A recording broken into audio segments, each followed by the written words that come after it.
Buenas noches, vamos a continuar con nuestra meditación sobre los salmos. Vamos el día de hoy a meditar el Salmo 17. Vamos a meditar hoy el Salmo 17. Entonces vamos a leerlo primero y luego vamos a irlo explicando, ¿verdad? Poco a poco, para irlo entendiendo. Entonces, Salmo 17. Dice el texto.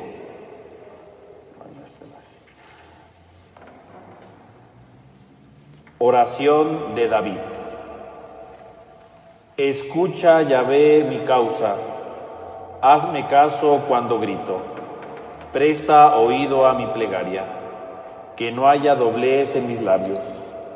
De ti saldrá mi sentencia, pues tus ojos ven lo recto. Si sondeas mi corazón y de noche me examinas, si me pruebas en el crisol, no hallarás en mí malicia.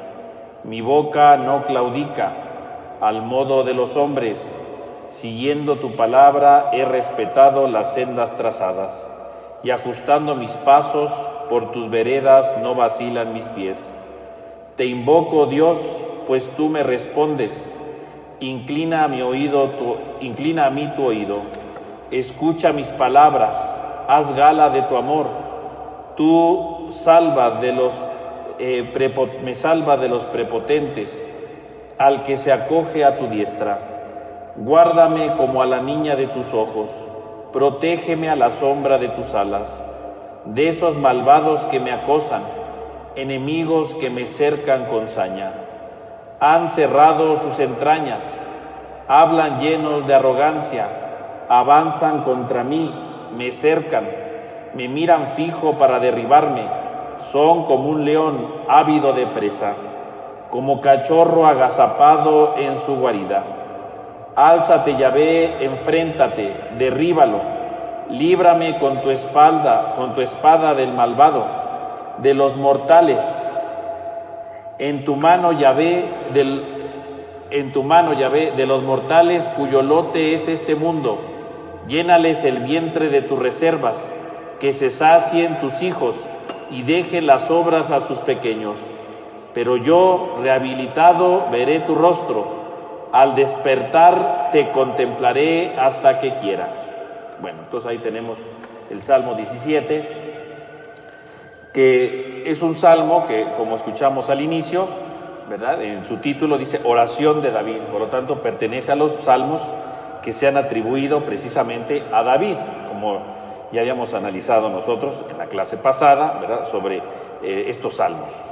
Entonces, este salmo, pues es un salmo, parece ser de lamentación, de súplica individual. Es un salmo de súplica individual, ¿verdad? Porque no habla a nombre de la nación, no habla a nombre del pueblo, sino habla de manera general, ¿no? Y entonces vemos cómo va la estructura del salmo, es muy pequeña, es muy sencilla, ¿no? Del versículo 1 al versículo 2 es una petición a Dios. Del versículo 3 al versículo 5, la profesión de inocencia, ¿verdad?, que es algo muy importante aquí. En el versículo 6 viene la introducción a la súplica. Del 7 al 9 es la petición como tal, la súplica total. Del versículo 10 al versículo 12 encontramos la invocación a Dios frente a los enemigos. Del versículo 13 al 14 encontramos al orante que apela al juicio de Dios. Y finalmente el versículo 15, que es la conclusión, ¿no?, donde expresa un deseo y la certidumbre de lo que el salmista espera. Entonces ahí tenemos esto, ¿no? Entonces podemos apreciar en este salmo, ¿verdad?, precisamente esta oración, ¿no?, una oración en la que el hombre va buscando refugio, porque precisamente vemos cómo va buscando el refugio de parte de Dios, porque parece ser que hay enemigos que lo persiguen. Por lo tanto, aquí podemos ver un tema muy importante, ¿verdad? En los salmos siempre verá que hay una súplica en general, o a veces alguna acción de gracias, siempre hay enemigos, siempre vamos a encontrar enemigos. Es algo común, verá un personaje que aparece en los salmos, generalmente son los enemigos, van apareciendo los enemigos. Van apareciendo estos enemigos, ¿verdad?, que los van persiguiendo, que van atacando a alguien, que le hacen una injusticia, que le echan mentiras, o que son los enemigos del rey, siempre los enemigos. Entonces siempre uno de los temas, ¿verdad?, uno de los personajes fundamentales en los salmos, en muchos salmos, no en todos, ¿verdad?, son los enemigos. Entonces estamos aquí delante de este tema, ¿no?, los enemigos. Y entonces este salmo, ¿verdad? Es un salmo complicado para ver en qué tiempo se escribió, porque por un lado vemos que habla del templo, porque la idea es precisamente que él está en el templo haciendo su oración. Es este hombre que está siendo perseguido por sus enemigos y entonces hace oración a Dios, ¿verdad? Pide a Dios porque lo están persiguiendo sus enemigos, porque están en torno a él, porque lo están amenazando, porque le quieren hacer daño, ¿no? Ahí está, y están en el templo. Por lo tanto, algunos han dicho que este salmo tal vez se escribió en el contexto del templo, ¿verdad? Es la súplica de alguien que llega al templo. Entonces algunos dicen tal vez se refiere a un salmo que era de la época, ¿verdad?, del culto del templo. Sin embargo, hay otros que dicen que no, ¿verdad? Otros dicen no, más bien es un salmo distinto, ¿verdad? Porque aquí habla de un hombre que es bueno, que cumple con justicia, que no dice mentiras, ¿no? Dice, en mis labios no hay falsedad, o sea, no expreso, ¿verdad?, esas mentiras, no expreso este daño. Entonces dicen, a lo mejor se refiere a una persona que es muy cumplidora de la ley. Entonces no sería tanto del culto del templo, sino que a lo mejor es de la época, ¿verdad?, más tardía de la historia de Israel, cuando se importaba ya más el cumplir las leyes, ¿no? Que eso sería después del destierro de Babilonia, ¿no? Entonces algunos consideran que a lo mejor podría ser de este tiempo este salmo que vemos aquí. Entonces no está muy claro, ¿verdad?, si fue en la época del culto del templo, si fue en la época de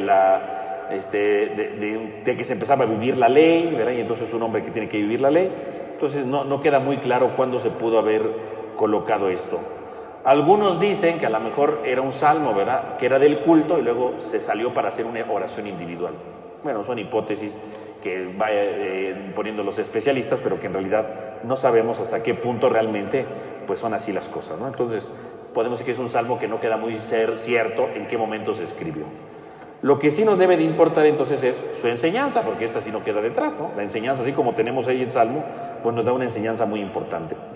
En primer lugar comienza el Salmo diciendo, escucha, Señor, mi justicia, llama a Dios justicia. Por lo tanto, quiere decir que este Salmo comienza pidiéndole justicia a Dios.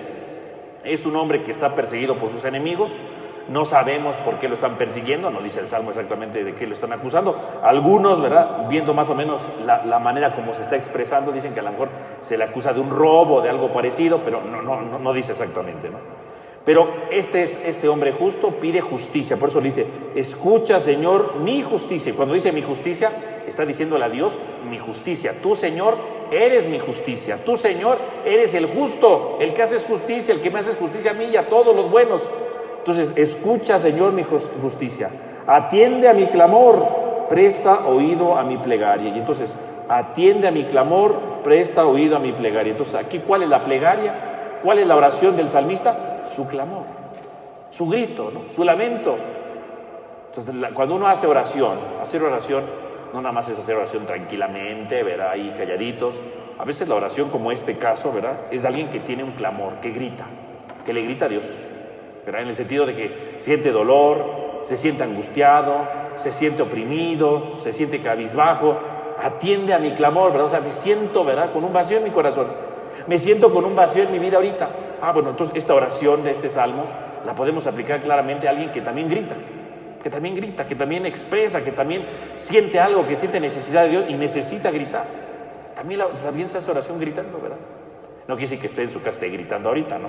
No, pero da a entender que también uno puede gritar en el sentido no solamente de la voz, sino de lamento, ¿no? Porque hay gente que dice, ¿cómo puedo yo orar a Dios ahorita que me siento desconsolado? ¿Cómo puedo orarle a Dios ahorita que me siento triste? ¿Cómo puedo orarle a Dios ahorita que me siento angustiado, que me siento con miedo? Pues así, a lo mejor sí mi oración no es una oración calmada, no es una oración en la que me pongo muy en silencio, no, a lo mejor es una oración en la que sí le digo, Señor, estoy desesperado, Señor, me siento mal, me siento triste, me siento preocupado, me siento angustiado.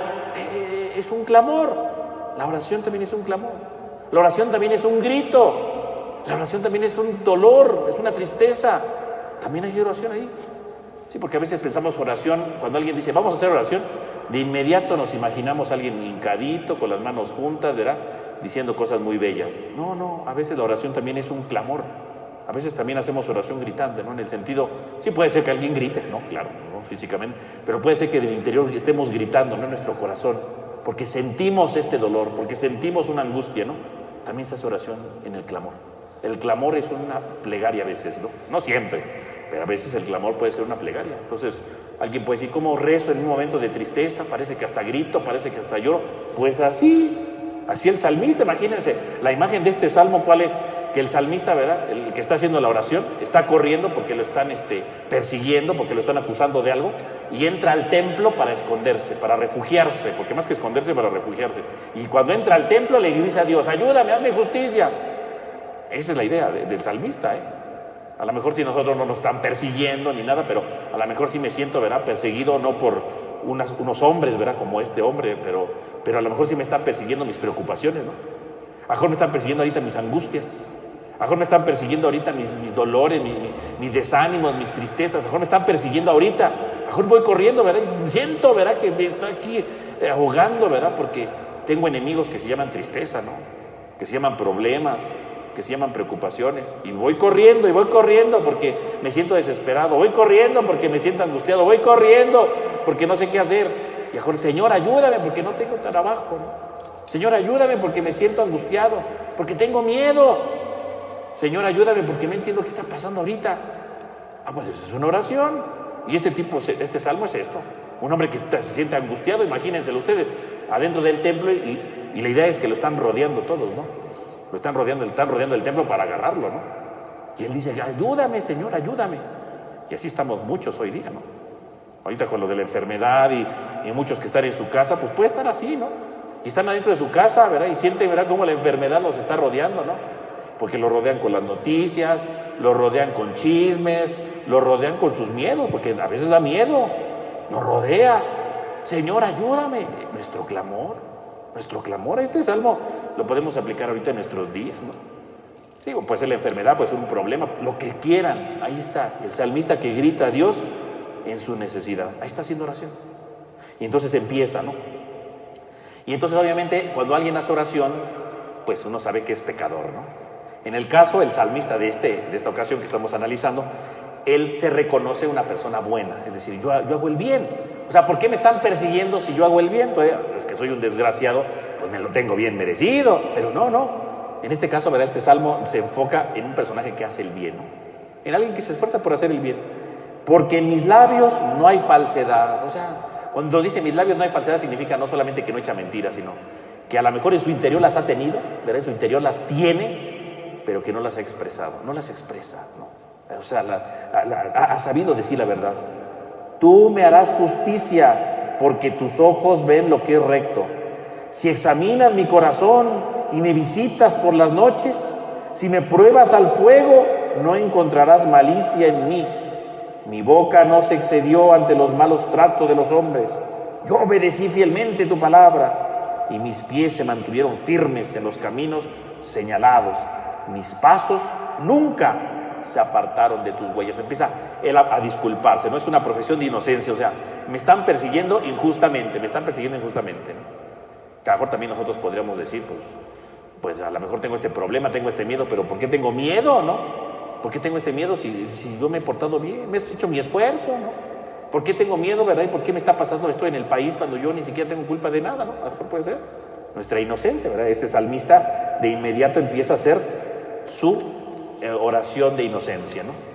Y podemos ver aquí entonces no solamente la inocencia, porque bueno, esa es la idea del salmo, es la inocencia, pero vean cómo va la palabra de Dios, ¿verdad? El salmo va diciendo elementos que son muy importantes, va usando elementos que son fundamentales, usando 3 órganos del cuerpo humano, ¿no? El corazón, la boca y los pies.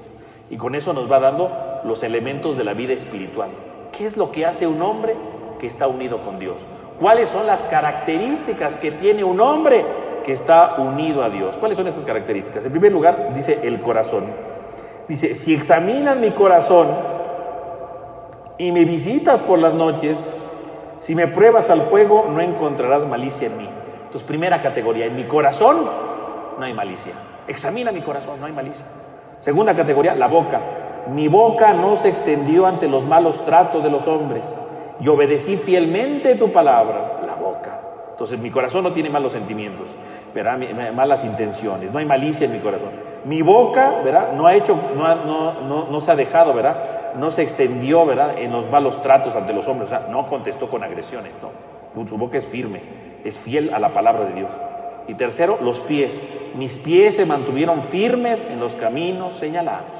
Los pies. Entonces, vean cómo entonces, cuando él empieza a decir que es inocente, cuando él empieza a decir que es bueno, nos da las tres características del hombre que vive unido con Dios. Y entonces hoy podríamos hacer en primer lugar nuestro análisis y decir, yo soy una persona que está unida a Dios. A ver, vamos a ver los tres elementos. Primero que nada, mi corazón. ¿Qué es el corazón? El corazón, ¿verdad? Pues expresa la dirección fundamental del dinamismo de la persona y de su conciencia, ¿no? El lugar de los pensamientos, de la sabiduría, los principales pensamientos, ¿no? Los pensamientos que valen la pena, ¿no? Recordemos que en la Biblia, con la mente se piensan cosas, ¿verdad? Con el cerebro, pero se piensan cosas superficiales, ¿no?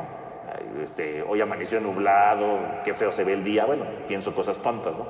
Pero el corazón no, según la Biblia, el corazón es el lugar donde se guardan los grandes pensamientos. Todos los grandes pensamientos que usted tiene están en el corazón. Buenos o malos están en el corazón. Por ejemplo, una persona que tiene rencores durante 10 años, ¿por qué duró 10 años ese pensamiento? Porque lo tiene en su corazón, según la Biblia, ¿no? Según la Biblia. Usted lo tiene en el corazón, porque es el gran pensamiento de su vida. Su rencor lo ha hecho parte de su vida. Eso es algo fundamental. Ay, me acuerdo cuando mi hijo nació. Bueno, ese está en su corazón, porque usted se acuerda de eso. Ha marcado su vida. En el corazón tenemos nosotros las cosas que marcan la vida. En el corazón tenemos los grandes pensamientos que vale la pena tener. En el corazón tenemos los grandes pensamientos que valen la pena realizar. Ese es el corazón. Esa es la clave de todo. El corazón es entonces el lugar de la sabiduría, donde nosotros podemos profundizar, donde nosotros podemos interiorizar, donde nosotros podemos encontrar el sentido de nuestra vida. Ahí está el corazón, los grandes pensamientos. Por eso dice, ¿verdad? Examina mi corazón, pruébalo a fuego y verás que no hay malicia. O sea, en el corazón de este hombre no hay pensamientos negativos. El día de hoy tendremos que preguntar, bueno, y en mi corazón, bíblicamente hablando, ¿qué pensamientos tengo? ¿Qué pensamientos tengo en mi corazón? ¿Cuáles son los pensamientos que le he dado más importancia en mi vida? ¿Cuáles son esos pensamientos? Y ahora en mi corazón tenemos, como decíamos hace un momento, tenemos algún rencor, ¿verdad? Porque cada vez que me acuerdo de una persona me da ahí un calambre y digo, ay, ojalá muera un día. Bueno, el corazón, ¿verdad? Quiere decir que me estoy acordando de algo malo de alguien, ¿no? En mi corazón está ocupando algo malo. A lo mejor en mi corazón hay bonitos recuerdos, ¿verdad? De grandes logros de mi vida, de mi familia, ¿verdad? Bueno, eso está bien, ¿no? Eso está bien. Ahora en mi corazón hay logros que alcancé en mi vida. Bueno, eso está bien. Pero ahora en mi corazón, ¿verdad? Hay pensamientos negativos, ¿verdad? Cosas que he ido pensando a lo largo de mi vida que son malas y que las sigo recordando, ¿verdad? Ay, me voy a desquitar de tal persona. Ay, me las va a pagar tal u otro ser, ¿no? ¿Qué cosas tengo en mi corazón? ¿Cuáles son las principales cosas que tengo en mi corazón? Por un lado, en mi historia. Y hoy en mi vida, en este momento de mi vida, ¿cuáles son las cosas que tiene mi corazón hoy? ¿Cuáles son las cosas que hoy tengo en mi corazón? ¿Cuáles son las cosas que hoy me están preocupando en mi vida? Que le estoy dando vueltas y vueltas estos últimos días. Como decíamos hace un momento, a lo mejor es el miedo, ¿no? A lo mejor es el coraje, a lo mejor es la incertidumbre. ¿Cuáles son esos pensamientos que hoy le está dando vuelta a mi corazón? Hoy, ¿cuáles son esos pensamientos? Tengo miedo. Bueno, hoy el miedo se está apoderando de mi corazón. Estoy pensando que el miedo es la grande oportunidad. Estoy pensando que el miedo es lo más importante de mi vida hoy, ¿no? Y entonces eso es malo, ¿no? Porque mi vida no puede estar atrapada por el miedo. Es que me siento como con duda, me siento como con incertidumbre. A ver, es que nuestra vida no puede estar llena de incertidumbres. No puede ser. No puede ser que el grande órgano del pensamiento, de la sabiduría de la Biblia, esté lleno de incertidumbre. Mi vida vale más que una incertidumbre. Mi vida vale más que un miedo. No puede ser. No, entonces tengo que analizar y sacar lo negativo, sacar de mi corazón lo negativo. Para empezar lo de ahorita, el presente. Ya después hay que trabajar el pasado, pero ahorita hay que empezar con el presente. No puede ser que en mi corazón exista el miedo, ¿no? Hay gente que vive en el miedo, no es posible, ¿no? Hay gente que vive con coraje, ¿verdad? Porque mugre virus, ¿verdad? Y tiene un coraje contra el virus, ¿no? No, a ver, ¿qué tenemos en nuestro corazón hoy día? Segunda categoría, la boca. La boca, pues, es con la que nosotros nos expresamos delante de los demás, ¿verdad? Nuestra boca hace exterior nuestras ideas y exterioriza entonces nuestra persona. Porque ya lo decía Jesús, ¿no? La boca habla de lo que está lleno el corazón, ¿verdad? Y el corazón está ligado a la boca. Entonces, según mis pensamientos, según lo que tengo aquí, es lo que yo hablo, es lo que yo expreso, es lo que manifiesto con mi vida, ¿no? Mis palabras. ¿Cuáles son las palabras que yo pronuncio usualmente en mi vida, ¿no? ¿Qué es lo que expreso yo con mi vida? Generalmente vamos a expresar lo que tenemos en el interior, ¿eh? Las personas que viven resentidas, a cada rato expresan su resentimiento, ¿no? Las personas que traen un coraje, a cada rato expresan ese coraje. O sea, no dejan tiempo, ¿verdad? O sea, lo sacan. Las personas que traen un rencor, a cada rato, ¿verdad?, les recuerdan el rencor, ¿no? De una o de otra manera, ¿no? Lo recuerdan, ¿verdad? La boca es la manera como hablamos, pero siempre vamos a hablar de lo que tenemos en nuestro interior. ¿Cuáles son las palabras que yo digo? Mis palabras de hoy día son de amenaza. Las palabras que hoy digo son de tristeza. Mis palabras de hoy son de desconsuelo, de desánimo. Las palabras que hoy digo son palabras de esperanza. ¿De qué son mis palabras hoy día? En general digo, porque decimos muchas cosas, ¿no? Pero hay que analizar, a ver, yo con mis palabras, ¿qué estoy diciendo, no? Yo con mis palabras, bueno, me oyen hablar y dicen, ay, cada vez que hablo con él, ¿verdad?, esta persona, me lleno de emoción. Bueno, pues son palabras buenas. Ay, no, cada vez que hablo con esta persona me dan ganas de llorar. Bueno, pues quiere decir que mis palabras pues, están terriblemente mal, ¿no? Mis palabras no valen la pena. Entonces, ¿cuáles son mis palabras? ¿Qué estoy expresando yo con mi vida, con mis palabras, en primer lugar, ¿no? Con mis palabras. ¿Qué cosas digo yo? ¿Qué mensaje se llevan los demás de mí cuando me escuchan? Se llevan un mensaje de esperanza, de ánimo, de alegría, ¿no? Porque dicen, cada vez que lo platico con esta persona, ay, me siento bien contento, pues qué bonito, ¿no? O cada vez que escucho a esta persona, híjole, ¿verdad? Salgo hasta de malas. Bueno, entonces, ¿qué es que estoy expresando pura amargura? ¿Qué es lo que yo voy expresando con mis palabras? La boca. Y finalmente, en tercer lugar, tenemos los pies. Y los pies, pues, representan en este contexto, pues, las acciones, ¿verdad? Porque con los pies caminamos, tomamos un camino en la vida. Y el camino implica entonces todo lo que vamos realizando, todas las acciones que tenemos. ¿Cuáles son las acciones que tenemos en nuestra vida, no? El Salmo dice, ¿no?, claramente, ¿no? Dice, mis pies se mantuvieron firmes en los caminos señalados. Mis pasos nunca se apartaron de tus huellas. O sea, el salmista dice, yo he caminado tu camino, ¿verdad? El camino de Dios. He caminado el camino que el Señor me ha propuesto, la vía que el Señor me ha propuesto, ¿no? Incluso, ¿verdad? Eso no lo hemos visto todavía, ¿verdad? Pero en el Salmo 1 nos presenta dos caminos, ¿verdad? El camino que lleva a la felicidad, a la alegría, a la salvación, y el camino que lleva a la perdición. Entonces aquí dice, yo he caminado tus huellas, o sea, yo he seguido el camino que tú me has indicado. Yo he seguido el camino que tú has querido para mí, Señor. Yo he seguido tu camino. No he seguido otro camino, no he seguido otra realidad. He seguido solamente tu camino. He seguido tu camino, Señor. No he seguido otro camino, he seguido solamente el tuyo. Solo he seguido tu camino, Señor. Entonces, los pies significa la capacidad de caminar, de hacer camino. Entonces, ¿cuál es el camino que estoy realizando? Con mis acciones, ¿qué camino estoy realizando?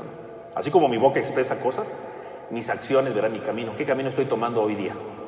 Estoy llevando un camino de emoción, ¿verdad? Un camino de transformación, un camino de oportunidades, o estoy llevando un camino de tristezas, de desolaciones, de amarguras. ¿Cuál es el camino que estoy recorriendo? ¿Mis pies por dónde van? ¿Van por el camino de Dios o van por otro camino que no es el de Dios? ¿Cuál es el camino que yo estoy dirigiendo? ¿Cuál es el camino que yo estoy practicando en este momento? ¿Cuál es ese camino? Fíjese, entonces, ¿quién es el hombre que vive cerca de Dios? Pues entonces el camino del hombre que vive cerca de Dios, vamos a ponerlo aquí, entonces el que vive cerca de Dios, ¿verdad? En primer lugar, un corazón. Vamos a ver, creo que ni se ve, a ver, este de acá. Entonces un corazón, vamos a ver si se ve. Entonces aquí está un corazón, una boca, vamos a dibujar una boca. Ay, Dios. Ahí está. Bueno, ahí imagínense que es una boca, ¿eh? Boca, corazón y pie. Ahí va el pie.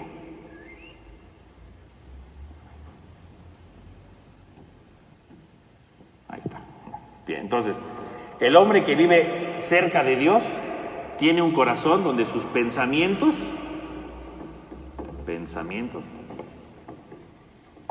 son los de Dios. Son los de Dios. Este hombre es el que tiene pensamiento de Dios. Su boca, esto es una boca, ¿verdad? Bueno, aquí están los ojos. Bueno, entonces, la boca, entonces habla palabra de Dios. Y la palabra de Dios, ¿qué significa? La palabra de Dios significa que entonces hablo palabras de amor, palabras de alegría, palabras de entusiasmo. Y los pies, aquí está el pie, ¿verdad? Quiere decir que camino por la ruta de Dios. Por la ruta de Dios. Voy por el camino de la perdón, voy por el camino de la concordia, voy por el camino de la paciencia, el camino de Dios, ¿verdad? Entonces tenemos aquí los tres elementos, ¿verdad? Entonces, ¿quién es el hombre que vive unido a Dios? El que tiene en su corazón los pensamientos de Dios. Lo que le da vueltas en su corazón, lo que Dios pide.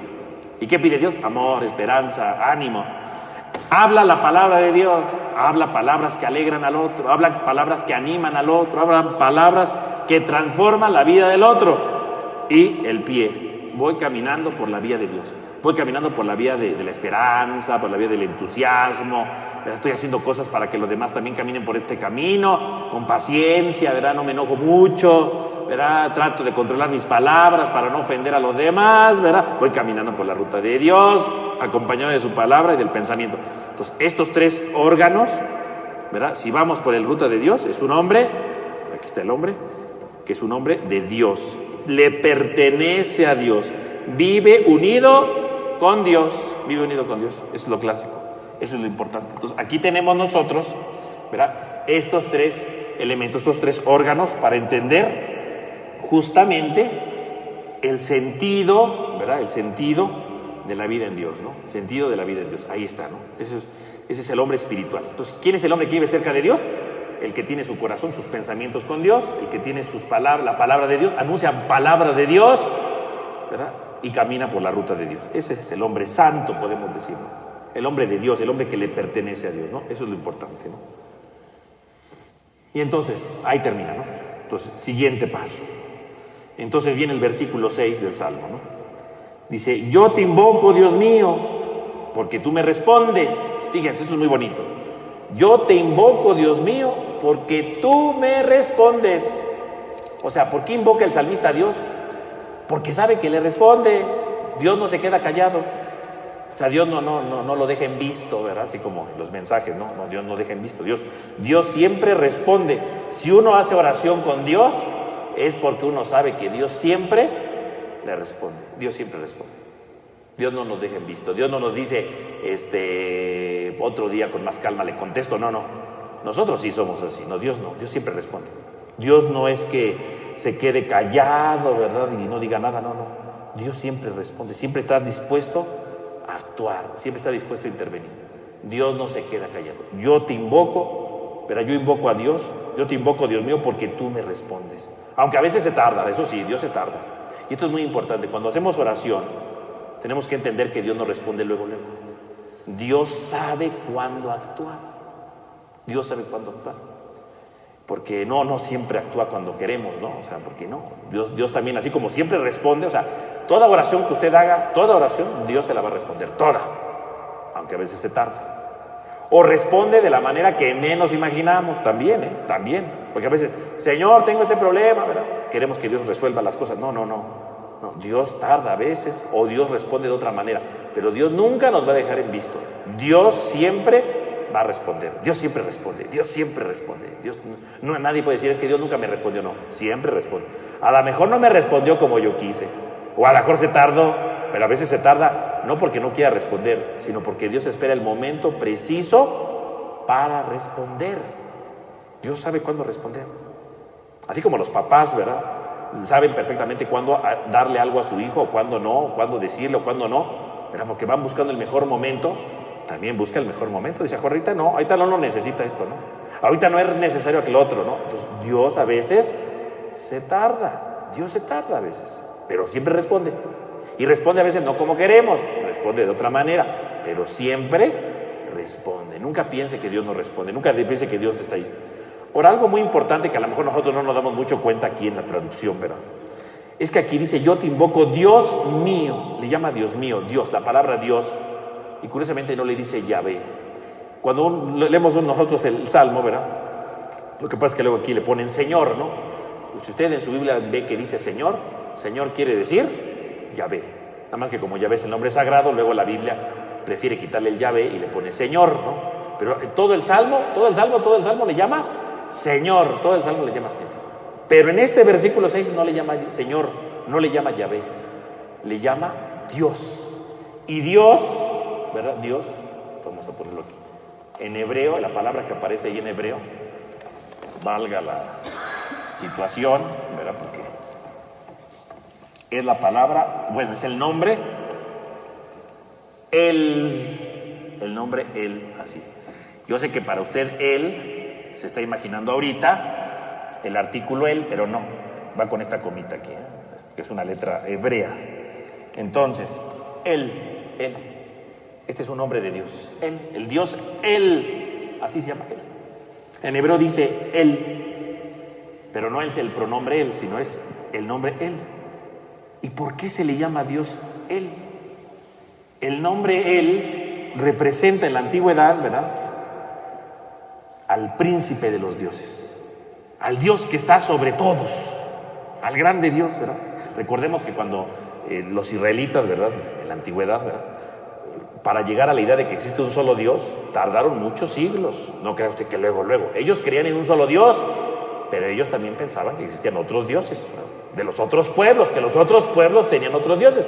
Ya después cayeron en la cuenta que los otros dioses no existían, que los otros dioses eran basura, que los otros dioses eran polvo, que no valían, que el único Dios era el verdadero Dios, Yahvé. Pero eso lo descubrieron con el paso del tiempo. En aquellos tiempos, ¿verdad?, ellos veían que había un único Dios, que había un gran Dios, mayor de todos. ¿Y cómo se llamaba ese Dios, que era el príncipe de todos? El Dios, el Dios, así le llamaban él, en hebreo, ¿verdad? Él. Y por lo tanto el Dios es el príncipe de todos los dioses, el Dios más grande de todos, el más poderoso de todos, el Dios que actúa como juez y que interviene para hacer justicia, el Dios él. Y entonces justamente aquí le llama Dios mío en este versículo, para hacer ver entonces que confía que Dios, como es justo, porque este nombre hace referencia al Dios que es justo, no los va a dejar, no los va a abandonar. El Dios, él nunca, le llama él porque es una manera de chantajear a Dios, ¿verdad? Tú eres Dios, eres él, eres el que siempre hace justicia, eres el que siempre estás con nosotros, eres el que nunca nos dejas, eres el que nunca nos abandonas. Entonces le llama él, no lo llama Yahvé, sino lo llama él, para decir, tú siempre haces justicia, Señor. Tú siempre estás con nosotros, tú nunca nos dejas, tú siempre intervienes en la historia, tú nunca nos dejas solos, tú siempre has hecho justicia, eres el más poderoso de todo, y el que es el más poderoso siempre actúa, siempre está cerca de nosotros, siempre nos va guiando. Ahí está, el Dios, él. Entonces ahí tenemos claramente esta idea, que a la primera vista no se nota, pero entonces aquí esto es muy importante porque a veces cambia, ¿no? Digo, en español no se da cuenta uno, dice, ay, da igual. Uno dice, esto da igual, ¿no? Pero no, aquí es muy importante, ¿no? Porque quiere decir que ahí él está diciendo a Dios, mira, Señor, tú eres el Dios él, o sea, tú eres el que siempre eres justo, el que siempre actúas, el que no dejas a nadie desamparado. Por eso le llama a él, ¿no? Esto es muy importante, ¿no? Es una manera de chantajear a Dios, o sea, en la oración a veces el hombre chantajea a Dios, ¿no? Y aquí lo chantajea de una manera muy sutil, que a veces nosotros no nos damos cuenta, pero así lo está haciendo, ¿no? Y entonces dice, yo te invoco, Dios mío, él mío, porque tú me respondes, inclina tu oído hacia mí y escucha mis palabras, escucha mis palabras. Tú siempre estás atento y vas a escuchar mis palabras. Y entonces empieza la súplica, que ya es todo lo que queda del Salmo, ¿verdad? Todo, ¿verdad? Y entonces empieza la súplica. Entonces, la primera estrofa, ¿no?, de la súplica, del versículo 7 al 9, ¿no? Dice, muestra las maravillas de tu gracia, tú que salvas de los agresores a los que buscan refugio a tu derecha.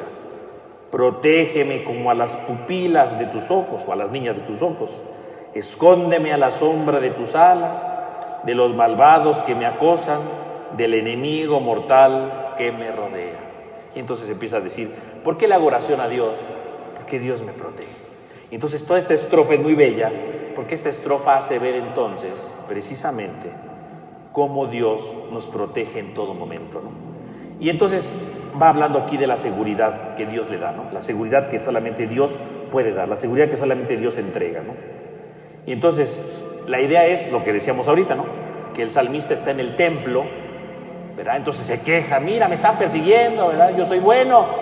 Y entonces, Señor, yo te rezo porque yo sé que tú siempre me escuchas. Y si tú siempre me escuchas, Señor, entonces me tengo que refugiar en ti, ¿no?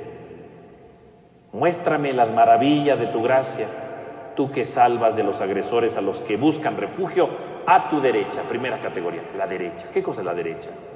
La derecha es el símbolo de la bendición, es el símbolo de la bendición.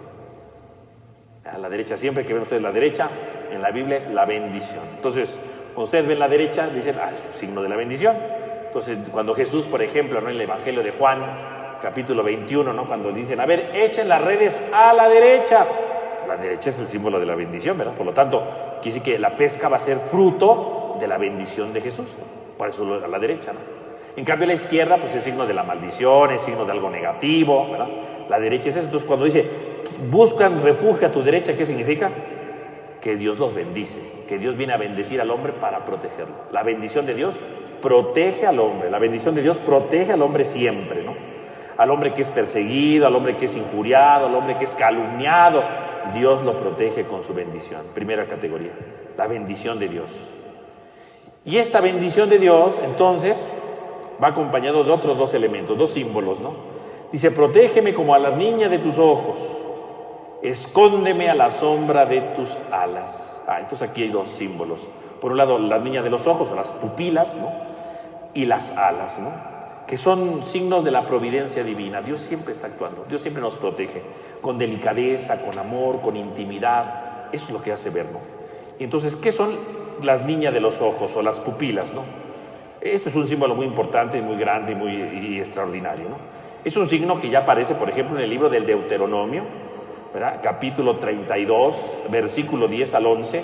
Ahí aparecen de nuevo los dos símbolos, ¿no?, las niñas de los ojos y las alas, ¿no? Ahí aparecen de nuevo estos dos símbolos. Las alas aparecen en más pasajes, ¿no? Las niñas de los ojos casi no, es muy poco, a veces aparece. Entonces, ¿qué viene siendo que Dios me cuide como a la niña de sus ojos, como la pupila de los ojos? Pues es un signo del amor de Dios, ¿no?, de la ternura, de la delicadeza, porque sus ojos, ¿verdad?, pues uno los cuida bien, ¿verdad?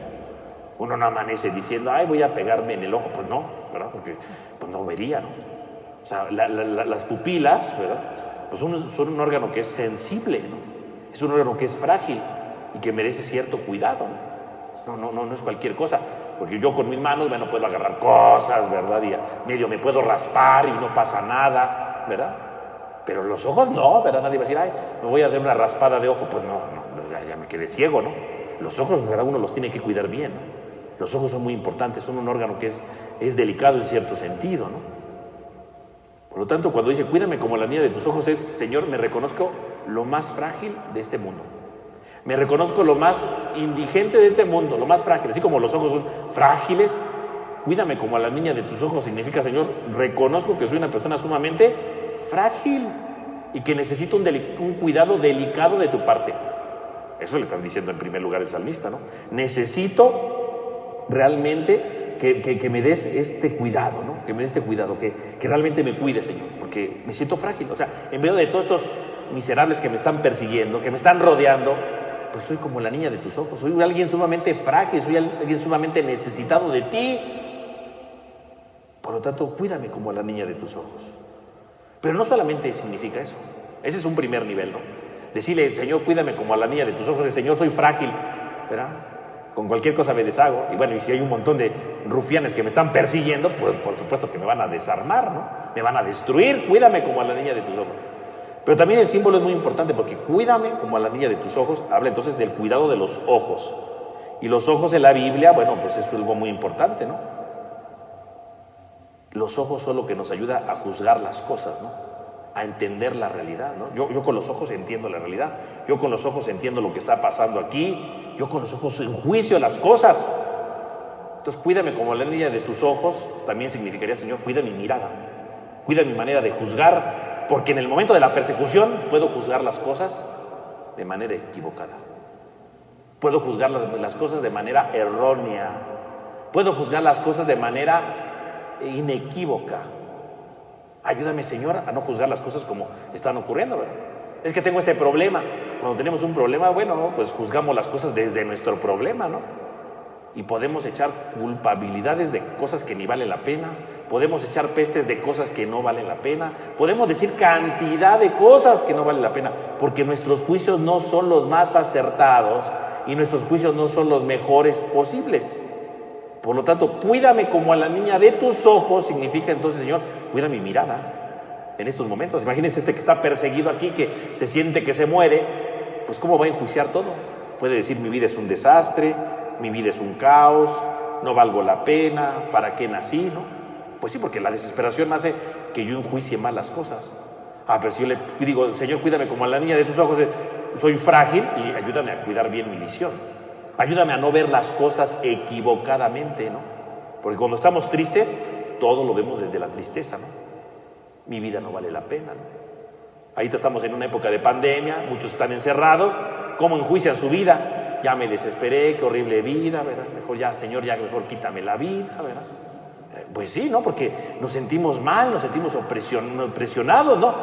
Y empezamos, no, cuídame, como a la niña de tus ojos, Señor, no hagas que tenga juicios tontos en mi vida, ¿no? No hagas que tenga juicios que no valgan la pena. Ayúdame a tener realmente juicios que tengan sentido en mi vida. Esto es lo importante, ¿no? Esto es lo fundamental. Señor, cuídame como a la niña de tus ojos. Ayúdame a no tener juicios equivocados en este momento. Tengo una crisis, Señor, ayúdame a no ver las cosas como yo las veo ahorita, porque las estoy viendo desde un punto de vista, pero no las estoy viendo completas. Cuídame como a la niña de tus ojos. Dice un autor cristiano, ¿verdad?, del siglo IV, siglo V, llamado Teodoreto de Ciro, ¿verdad?, haciendo comentario a los salmos, comenta este salmo, ¿no? Y entonces habla de la protección del ojo. Y entonces dice él, reza el salmista de manera que pueda conseguir la protección como se hace la pupila del ojo. Dice, que tiene como defensa los párpados. Él analiza ahí el ojo, ¿no? Dice, la pupila del ojo, como que tiene de defensa los párpados, ¿verdad? Y las pestañas y las cejas, que impiden que caiga el agua de la lluvia directamente, que se derrame el sudor por las sienes y que defiendan la vista de cualquier daño que pueda recibir. Entonces, cuídame de la niña de los ojos, es físicamente, ¿verdad? Pues sí, gracias a la niña de los ojos se protege ¿con qué?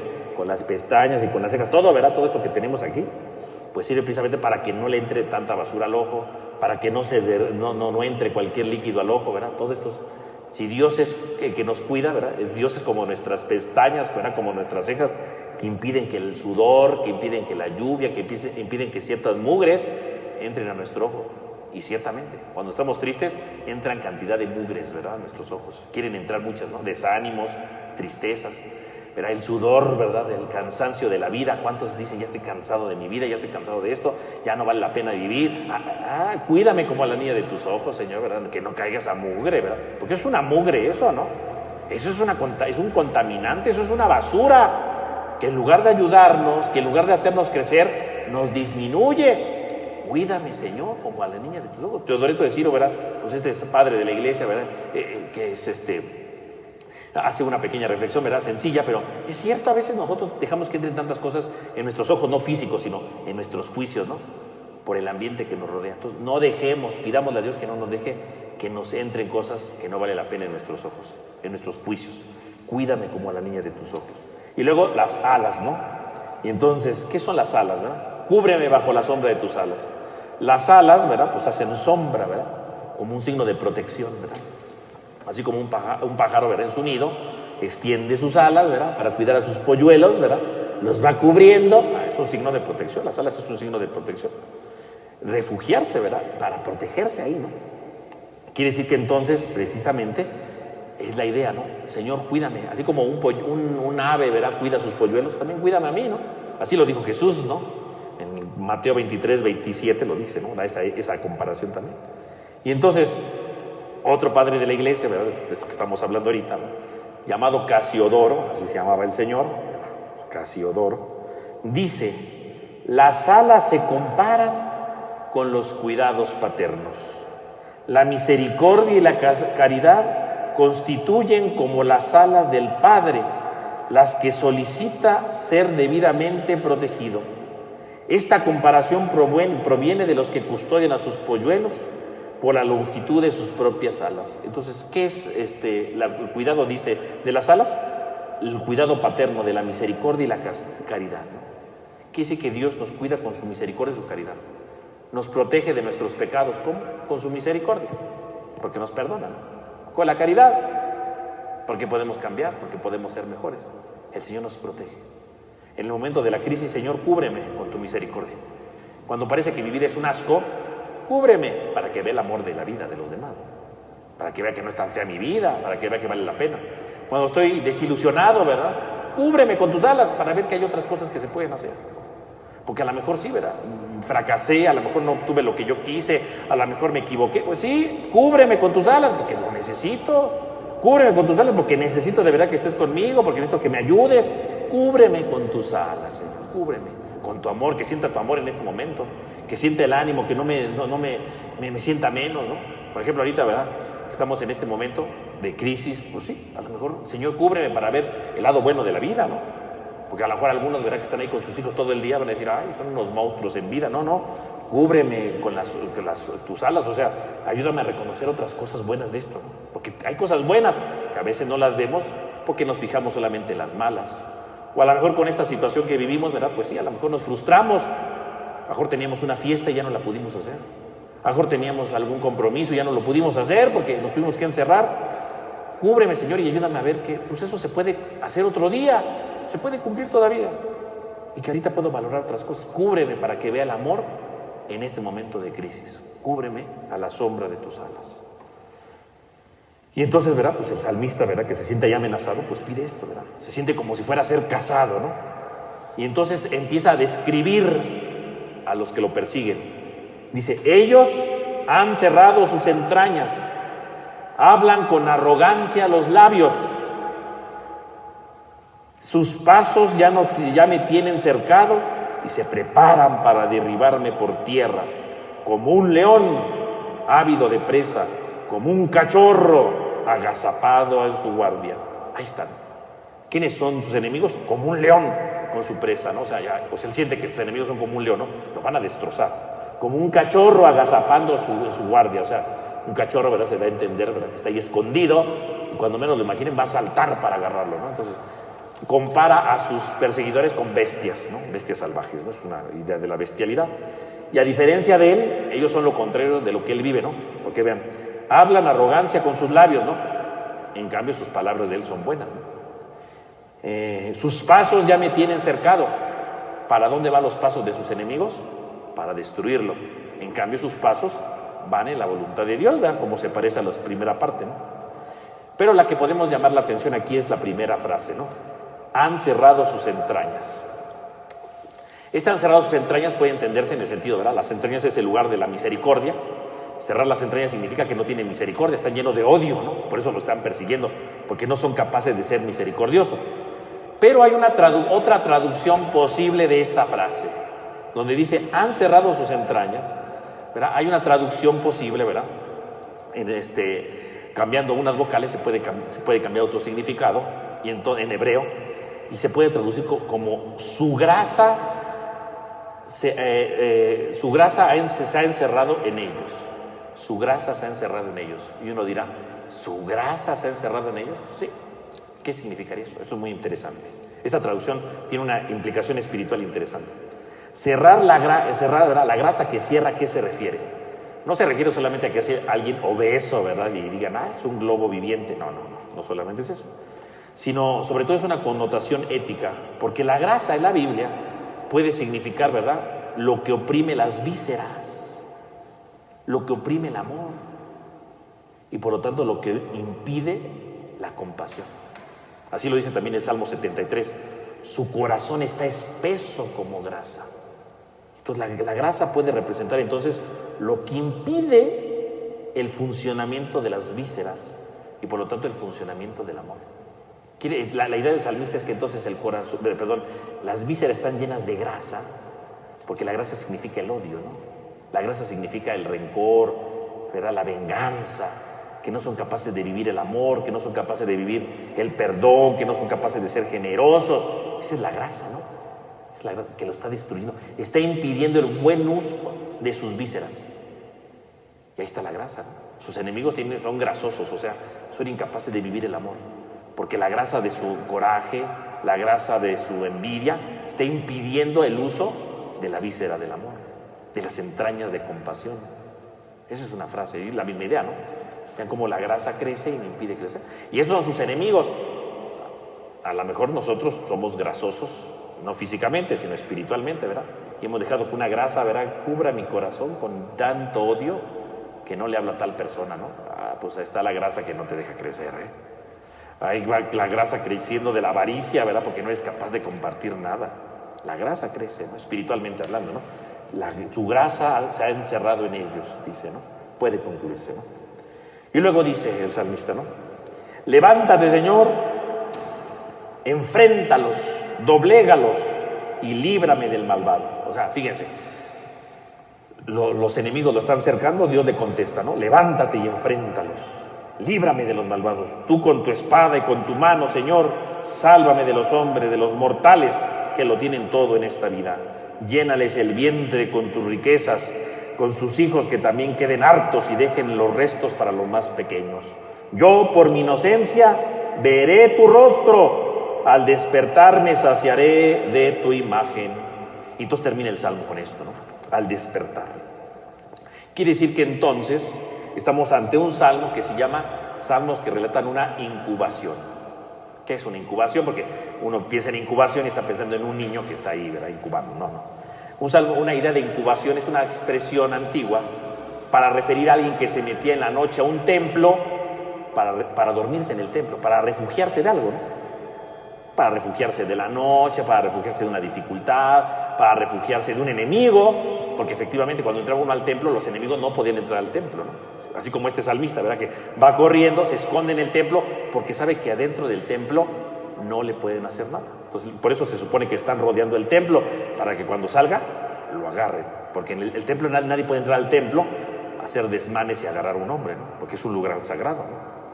Y además en ese tiempo los templos estaban siempre abiertos, entonces pues uno podía entrar al templo y ahí resguardarse, guarecerse del frío, guarecerse de la lluvia, guarecerse de un peligro, guarecerse de la noche tal vez, ¿no? Ahí está.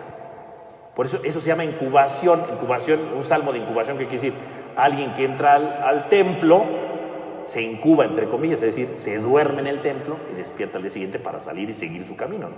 Esa es la idea, ¿no? La incubación, eso es la idea, que está ahí, ¿verdad?, precisamente encerrado para esperar la salvación, para esperar esto. Y entonces dice, por mi inocencia veré tu rostro. O sea, yo no tengo miedo, yo voy a ver tu rostro, yo voy a estar cerca de ti, porque yo sé que no soy culpable de nada. Estos me quieren hacer daño, pero yo sé que al final de cuentas veré tu rostro. Yo no estoy lejos de ti. Y si entré al templo es porque estoy seguro que tú me cuidas. Yo entré al templo no solamente porque es un lugar neutral, no. Entré al templo porque mi refugio eres tú. Una persona buena, ¿en dónde se refugia? En el templo, simbólicamente hablando, ¿no? Es decir, ¿dónde me voy a refugiar cuando alguien me hace una injusticia? Pues me tengo que refugiar en Dios. No puede ser que alguien me haga una injusticia y yo, para refugiarme, voy a hacerle otra injusticia a él. Pues entonces me estoy pareciendo a ellos, ¿no? Me echaron un chisme. Pues yo voy a refugiarme en otro chisme, ahora les voy a levantar otro chisme a ellos. Bueno, pues soy igual de chismoso que ellos, ¿no? Es que me hicieron algo. Pues ahora van a ver, me voy a desquitar. Mi refugio es otro desquite. Bueno, entonces, no.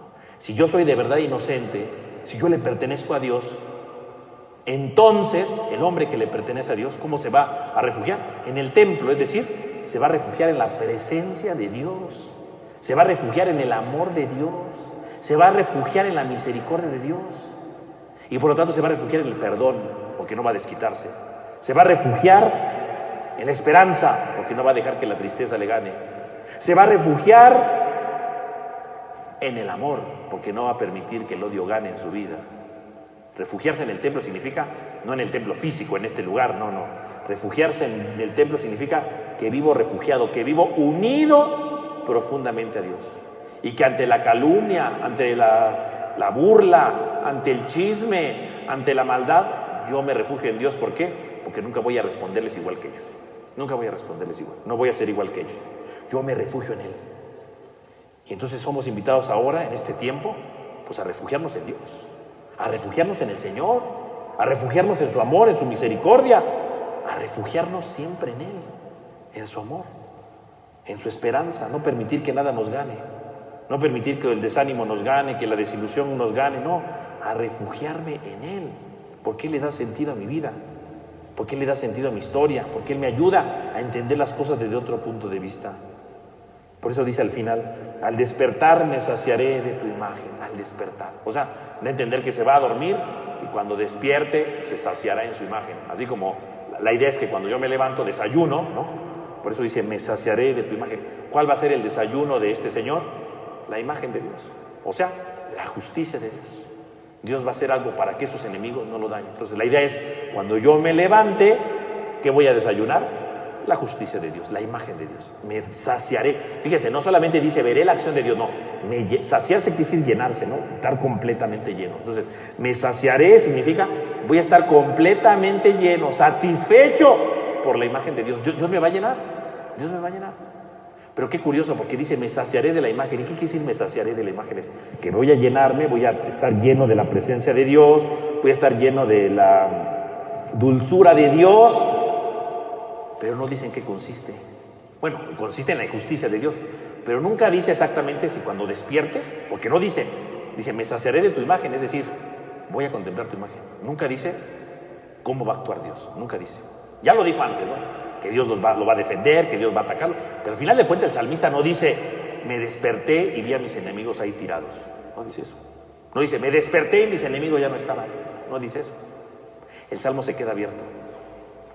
El salmista sabe que Dios va a actuar. Está pidiéndole, tú defiéndeme, verá, no me dejes que me haga nada. Pero el salmista deja abierta la oportunidad para saber cómo Dios va a actuar. No sabemos cómo va a actuar. Lo que decíamos hace rato, Dios siempre responde, pero no responde como quisiéramos. El salmista ya le dijo que quiere, pero nunca termina el salmo diciendo, me despertaré viendo a mis enemigos destruidos. No, me despertaré y me saciaré de tu imagen, es decir, de tu justicia. ¿Y cuál es la justicia de Dios? Pues la que Él quiera, lo que Él quiera. Este es el desafío de la fe, porque mejor me despertaré y mejor ahí siguen mis enemigos, y mejor me matan. Pero yo sé que voy a estar en tu presencia, porque me saciaré de tu imagen, porque tú decidiste que llegara a tu presencia. A lo mejor me saciaré y no habrá nadie, ya se fueron, ¿verdad? Les dio flojera y se fueron. Seguiré mi camino, ¿no? A lo mejor despertaré, saldré y me dirá, no, ya te perdonamos. No sabemos. Ya aquí el salmista ya puso aquí su oración, ya pidió lo que quería, pero al final dice, cuando me despierte, cuando salga del templo por la mañana, me saciaré de tu imagen, de tu justicia. ¿Cómo se va a expresar la justicia de Dios? ¿Quién sabe? Nosotros sabemos. Ese es el riesgo de Dios, ¿no? Ese es el riesgo del hombre de fe, que no sabe al final de cuentas cómo va a terminar todo. De que Dios va a actuar, va a actuar. ¿Cómo va a actuar? No sabemos.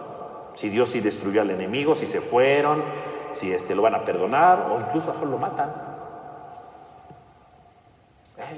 No sabemos. Lo único que el salmista sabe es que cuando termine todo, él se va a saciar, sabe que la justicia de Dios se va a cumplir. ¿Quién sabe cómo? Pero se va a cumplir. Está convencido. Después de que empezó con un clamor, termina diciendo, Dios me va a saciar, Dios me va a llenar. No sabemos cómo. Pues hoy podemos hacer nuestra oración y pedirle al Señor, quítanos este coronavirus, ¿verdad? Y de que Dios nos va a escuchar, nos va a escuchar. Y despertaremos, no mañana, ¿verdad? Despertaremos de esta larga noche, de una cuarentena, o vayan ustedes a saber cuánto tiempo, ¿no? Despertaremos y veremos el actuar de Dios. Y a lo mejor no va a ser lo que esperamos, ¿no? Porque hay personas que piensan, todo va a seguir igual que antes. No, todo no va a seguir igual que antes, por supuesto que no. 2 meses donde mucha gente no trabajó, no puede seguir todo igual que antes, ¿no? Va a cambiar todo. De que Dios va a actuar, va a actuar. ¿Cómo? ¿Quién sabe? La justicia de Dios se va a hacer presente, eso sí. Y ahí tenemos que actuar, tenemos que descubrir la justicia de Dios. Tenemos que descubrir al Señor cómo va a actuar. ¿Cómo va a actuar? ¿Quién sabe? ¿Qué nos va a decir? ¿Quién sabe? ¿De que va a haber cambios? Va a haber cambios. No vamos a decir, todo va a pasar esto y va a seguir todo idéntico. No va a seguir idéntico, va a cambiar, tiene que haber un cambio, ¿no? Ahí puede estar encerrado 2 meses y decir todo sigue igual, no puede ser. Nosotros somos distintos, los demás van a ser distintos, el mundo va a ser distinto. Y sin embargo, aunque sea distinto, la justicia de Dios se va a manifestar. Y lo importante es que el creyente tiene que descubrir la presencia de Dios. Hablando de esto, ¿no? Pero también lo podemos referir a cualquier cosa de mi vida. Señor, siento que esta preocupación me arrolla, siento esta tristeza. Protégete las alas de Dios y Dios te va a responder. No sabemos cómo, pero te va a responder. Y con el paso del tiempo dirás, Dios me ayudó para salir adelante. De una manera nueva, de una manera distinta, pero Dios me ha ayudado para seguir siempre adelante. Bueno, pues este es el Salmo 17, ¿verdad? Que nos invita precisamente a ir descubriendo cómo Dios nos va ayudando en momentos de necesidad, cómo Dios nos ayuda en medio de los enemigos, pero que siempre hay que tener abierta, ¿verdad? Abierta nuestra expectativa para dejarnos sorprender por la respuesta de Dios, sabiendo que no importa cuál sea su respuesta, con el paso del tiempo esa respuesta nos va a saciar, nos va a llenar y nos va a dar plenitud.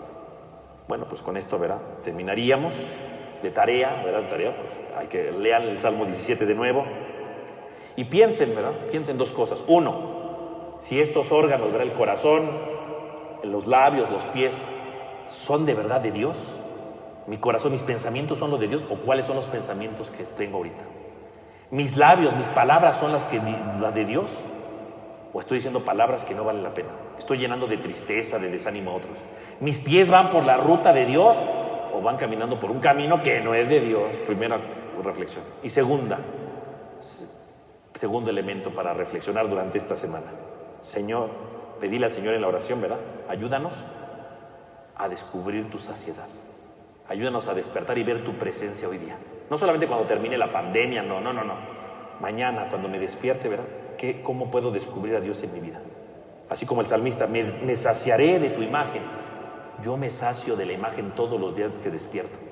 Cuando veo a mi familia, cuando veo esto, cuando tengo esta responsabilidad, cuando tengo esta dificultad, ¿puedo decir que ahí veo a Dios? ¿O me desilusiono porque no veo lo que yo quiero que Dios haga, pero no veo lo que Dios hace? Por lo tanto, tendremos que reflexionar, ¿qué cosas me está enseñando Dios en estos días para descubrir su imagen? ¿O qué falsas imágenes me he hecho de Dios que no estoy viendo? Y si me he hecho falsas imágenes, bueno, entonces, ¿cuál es la verdadera imagen de Dios con la que está respondiendo en este momento? Bueno, entonces yo los invito para que hagan esta semana su oración con el Salmo 17, analizar nuestro corazón, nuestra boca, nuestros pies y la saciedad. ¿Nos saciamos de la presencia de Dios o no lo hacemos? Pues vamos a terminar con nuestra oración en el nombre del Padre, del Hijo y del Espíritu Santo. Amén.